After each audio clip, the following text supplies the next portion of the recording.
కొంతమంది ఏంటి అని అంటే అబ్రాడ్ ఎడ్యుకేషన్ కి ఓన్ గా ప్లాన్స్ ఉంటాయి. కొంతమంది ఏంటంటే కన్సల్టెన్సీ ద్వారా మళ్ళాగా మెంటరింగ్ చేసే సర్వీస్ కంపెనీ నుంచి తీసుకుంటారు. మీ ఒపీనియన్ ఏంటి? పర్సనల్ గా చేసుకోవచ్చా, లేదు మెంటర్ ఉంటే మనకు హెల్ప్ఫుల్ అవుతుంది అని చెప్పి మీ ఒపీనియన్ ఏంటి? సార్, మెంటర్ ఉంటే డెఫినెట్ గా హెల్ప్ఫుల్ అవుతుంది. లైక్ నా ఫ్రెండ్ కేసులో ఒకటి ఇలానే జరిగింది. తనకి సరిగ్గా మెంటర్షిప్ లేకపోవడం వల్ల తను ఒక ఇంటేక్ పోగొట్టుకున్నారు, ఈ వింటర్ ఇంటేక్ కి. సో ప్రాపర్ గైడెన్స్ లేకుండా కొన్ని సర్టిఫికేట్స్ అప్లై చేసి ఇబ్బంది పడ్డాడు.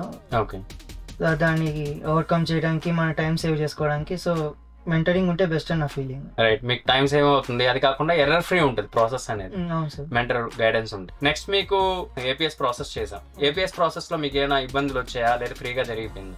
ఏపీఎస్ అయితే ఏం ప్రాబ్లం రాలేదు సార్. మామూలుగా అయితే నేను 7th సెమిస్టర్ మార్క్ షీట్ రాగానే అప్లై చేద్దామని డిసైడ్ అయ్యాను. సార్ మెంటరింగ్ ఏం చెప్పాను, మనకున్న సెమిస్టర్స్ 4 సెమిస్టర్స్ సర్టిఫికేట్స్ ఉన్నాయి కదా, దాంట్లో అప్లై చేద్దాం, ప్రాబ్లం ఏమి ఉండదు, వీసా అసిస్టెన్స్ కూడా ఇబ్బంది ఏమి ఉండదు అని చెప్పి సార్ చెప్పడంతో నేను అప్లై చేశాను. అది విత్ ఇన్ 45 days నాకు సర్టిఫికేట్ ఇష్యూ అయింది.